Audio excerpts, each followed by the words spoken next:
Important question है जो कि उदाहरण का क्वेश्चन है, ठीक है। एग्जाम्पल का क्वेश्चन दिया गया है जो कि आपको क्वेश्चन इससे पहले एक्सरसाइज में इस टाइप का एक क्वेश्चन दिया गया, ठीक है। तो यहाँ पे देखिए सबसे पहले क्वेश्चन में क्या दिया हुआ है, कहता है इतना x के सभी बहुपद ज्ञात कीजिए, यानी शून्य ज्ञात करना है इस बहुपद के, ठीक है। यदि उसके आपको दो शून्य दे दिया हुआ है तो सबसे पहले देखिए इस कौन बहुपद है, किस टाइप का बहुपद है, तो बाई क्वाड्रेटिक पोलिनोमियल है, ठीक है। बाई क्वाड्रेटिक है यानी चतुर्थ घात बहुपद है, ठीक है। तो इसका मतलब 4 गो शून्य किसका होना चाहिए, ठीक है। x का वैल्यू जो होगा 4 गो होगा, 4 गो शून्य का होगा। इसका मतलब यहाँ पे दिया हुआ है दो शून्य, देखिए दो शून्य हमको दे दिया है, एक √2 दिया है, एक -√2 दिया है। तो कहता है नेक्स्ट जो दो शून्य होगा, अगला दो शून्य वह कौन है, वही निकालना है। तो इस टाइप के क्वेश्चन में हम लोग क्या करते हैं, जो बहुपद है वह बहुपद तो लिखते ही है। तो हमको क्या बहुपद दिया है, बहुपद दिया है आपका 2x के पावर 4 -3x के पावर 3 -3x के पावर 2 प्लस 6x -2 दिया है। और इसके दो शून्य भी दे दिया है, तो लिखेंगे दो शून्य क्या दिया है, ठीक है। दो शून्य जो दिया है, दो शून्य क्या दिया है, तो दो शून्य दिया है आपका, एक √2 दिया है और एक -√2 दिया है। इतना आपको क्वेश्चन में दे रखा है। इस टाइप का क्वेश्चन को क्या करना है, ध्यान से पढ़िए और उस क्वेश्चन में क्या दिया हुआ है उसको देखना है, और उसके बाद हम लोग क्या करते हैं, इसको हल करते हैं। जो दो शून्य दिया रहता है उसी शून्य से हम लेके हम आगे बढ़ते हैं। तो शून्य जो दिया हुआ है उस शून्य को क्या करते हैं, देखते हैं वेरिएबल के रूप में क्या दिया है, x दिया है। तो वही शून्य को x के बराबर कर दीजिए। तो x बराबर में कितना होगा, एक √2 होगा, और फिर से x बराबर में कितना होगा, एक -√2 होगा। देखिए यहाँ पे दो शून्य दिया हुआ था, ठीक है, एक शून्य और एक दूसरा शून्य। तो जो शून्य दिया रहता है उसी को हमको क्या करना है, x के बराबर करना है, ठीक है। उसी को क्या करना है, x के बराबर। तो एक x के बराबर हो गया, दूसरा x के बराबर हो गया। यहाँ से क्या करना है, x की तरफ इसको लेके आइए, तो ठीक है। तो -√2 बना क्या, 0, ठीक है। उसके बाद फिर ये माइनस है, इधर आएगा तो प्लस में बना, बराबर में 0, ठीक है। अब देखिए दोनों का बराबर अलग अलग है, 0 अलग अलग है। तो क्या करेंगे, यहाँ पर एक साथ 0 करते हैं। देखिए कैसे, तो x -√2 उसके बाद x +√2, यह किसके बराबर होगा, तो 0 के बराबर होगा, ठीक है। एगो माइनस में एक प्लस में। अब एक साथ 0 इसीलिए किए हैं क्योंकि हमको यहाँ पर इस तरह से करने से हमको क्या होता है, जो एक फॉर्मूला अरेंज हो गया a - b * a + b, ठीक है। तो a - b * a + b क्या पढ़े हैं, a - b * a + b formula, a - b * a + b formula हम लोग पढ़े हैं, a² - b²। तो यह फॉर्मूला हमको यहाँ पे अरेंज हो गया है, ठीक है। देखिए जब यह दोनों दे देता है तो इसको हमको ये बनाना पड़ता है, ठीक है। तो इसमें हमको क्या बनाएंगे, तो यहाँ पे बनाना है फर्स्ट का स्क्वायर यानी x का स्क्वायर -√2 का स्क्वायर किसके बराबर होगा, 0 के बराबर होगा। अब 0 के बराबर करने के बाद हम लोग यहाँ पे क्या करेंगे, थोड़ा सा दिमाग लगाना है। तो देखिए क्या दिमाग लगाना है, तो यहाँ पे x का x ही रहेगा, x का x ही रहेगा, ठीक है। तो देखिए x² ही होगा, और यह स्क्वायर से रूट कैंसिल, तो कितना बचा, 2, किसके बराबर, 0 के बराबर। और जब यहाँ से जो बहुपद हमको प्राप्त होता है, इस बहुपद से क्या करना है, पूरा बहुपद में हमको डिवाइड लगाना है, ठीक है। तो चलिए यहीं पे हम डिवाइड लगाते हैं, ठीक है। यहीं पे हम लोग डिवाइड लगाते हैं। तो चलिए यहाँ पे हम डिवाइड लगा के आप लोग को दिखाते हैं। सबसे पहले क्या करना है, x² - 2 से डिवाइड लगाना है, किसमें, तो डिवाइड लगाना है 2x के पावर 4 -3x के पावर 3 -3x के पावर 2 प्लस 6x -2 में डिवाइड लगाना है, ठीक है। तो चलिए डिवाइड लगा के कहाँ रखेंगे, तो ऊपर लिखते हैं।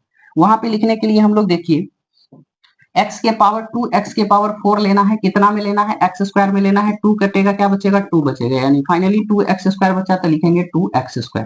अब मल्टीप्लाई करना है इसी में, भाजक में। तो मल्टीप्लाई करेंगे तो 2x की पावर 4 इससे हो गया, अब इससे करेंगे तो -4x², तो वही लिखिए 2x के पावर 4 अब माइनस, देखिए स्क्वायर वाला टर्म है ना, तो स्क्वायर वाला है तो स्क्वायर के सामने लिखिए, क्योंकि हमको जोड़ने और घटाने में क्या हो जाएगा, आसानी हो जाएगा। तो चलिए साइन चेंज कर दीजिए। अब देखिए यहाँ पे कैंसिल क्या हो रहा है, तो कैंसिल जो हो रहा है यह कैंसिल कर दिए। अब उधर देखते हैं क्यू वाला टर्म सिंगल है, तो यहाँ पे लिख लेते हैं -3x के पावर में 3, क्यू वाला टर्म लिख दिए। स्क्वायर में देखिए यहाँ माइनस है, यहाँ पर प्लस है, तो क्या होता है, माइनस प्लस माइनस होता है, यानी घटेगा तो कितना होगा, +1x² होगा और प्लस में 6x होगा। अब चलिए देखिए दूसरा स्टेप हमको लाना कितना है, तो लाना है -3x3, ठीक है। क्या लाना है, -3x3 लाना है। तो देखिए -3x3 लाना है कितना में, स्क्वायर में लाना है। तो 2 गो x कटेगा तो ऊपर में एगो x बचेगा, यानी -3x बचेगा, तो वही लिखिए -3x। अब जो बचा है उसी से क्या करना है, मल्टीप्लाई, ठीक है। भाजक के रूप में क्या है, तो x² - 2 है। मल्टीप्लाई करते हैं -3x के पावर 3 माइनस माइनस प्लस क्या हो जाएगा, 6x होगा, तो वही लिखना है q के सामने में -3x के पावर 3 और प्लस 6x है, तो x के सामने लिख दीजिए, यहाँ पे माइनस प्लस, ठीक है। कैंसिल कर देना है, क्या कैंसिल हो रहा है, तो q वाला टर्म कैंसिल हो रहा है, x वाला भी टर्म कैंसिल हो गया, क्या बचा एक्स स्क्वायर बचा, वहां पे -2 बचा, ठीक है। अब चलिए देखिए, यहाँ पे अब हमको क्या करना है, देखना है कितना से लगेगा, स्क्वायर है, स्क्वायर है, स्क्वायर ही लाना है, क्या लाना है, स्क्वायर ही लाना है, स्क्वायर से ही करना है, कितना बार, एक बार में, यानी +1 से लगना है। अब 1 से लगाएंगे, इसमें मल्टीप्लाई करेंगे तो उतना ही होगा, एक्स स्क्वायर -2, इतना तो आप लोग जानते ही हैं, तो ये कैंसिल हो गया। तो आप लोग भी ध्यान रखिएगा, जब भी इस तरह से अगर शून्य निकालने के लिए देता है और 2 शून्य दिया रहे, तो इस टाइप का क्वेश्चन हमेशा जब भाग बनाते हैं तो हमेशा शेषफल क्या बचता है, 0 बचना चाहिए, ठीक है। अगर 0 नहीं बचा तो देखिए आपका कहीं कैलकुलेशन नहीं गलत हो रहा है, ठीक है। और 0 बचना चाहिए, तब जाके आपका सही सही भाग एकदम राइट होगा, ठीक है। अब भाग जब दे देते हैं तो यहाँ पे देखते हैं हमको भागफल के रूप में कितना है, तो जो भागफल के रूप में है उसी से हम आगे बढ़ते हैं। चलिए थोड़ा सा और कैलकुलेशन यहाँ पे है, ध्यान दीजिएगा, इसी में लिखते हैं ताकि आप लोग को भी समझ में आ जाएगा, ठीक है।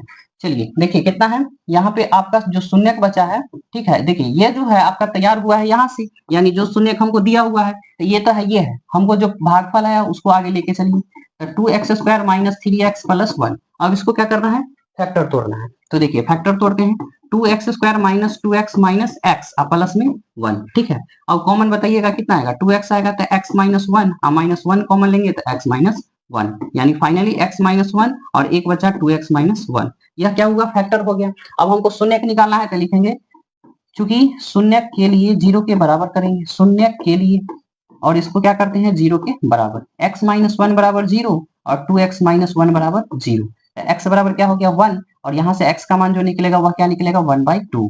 तो फाइनली यह जो आया आपका अन्य शून्य निकल गया, ठीक है। अन्य 2 शून्य कहता है, कितना शून्य होना चाहिए, 4 शून्य होना चाहिए, 2 शून्य दिया हुआ था तो 2 शून्य यहाँ भी निकल गया था, अन्य शून्य कितना निकल गया 1 और 1 को 1 और 1/2। तो यह शून्य आपका क्या कहलाएगा, रिजल्ट कहलाएगा, ठीक है। तो इस टाइप का क्वेश्चन जब भी पूछता है आपको, ठीक है, तो 5 मार्क्स में पूछेगा, बहुत ही इंपॉर्टेंट क्वेश्चन है, तो इस तरह से आप क्वेश्चन को डील कर सकते हैं, ठीक है। इसमें देखिए आपका क्या करना है, थोड़ा ध्यान देना है, बहुपद का ध्यान देना है और उसके बाद फैक्टराइजेशन ध्यान देना है, ठीक है। उसका इसका कैलकुलेशन है, कैलकुलेशन करने के बाद आपका यह रिजल्ट आ जाता है, तो इस तरह से इस क्वेश्चन को आप आसानी से हल कर सकते हैं, ठीक है। तो आई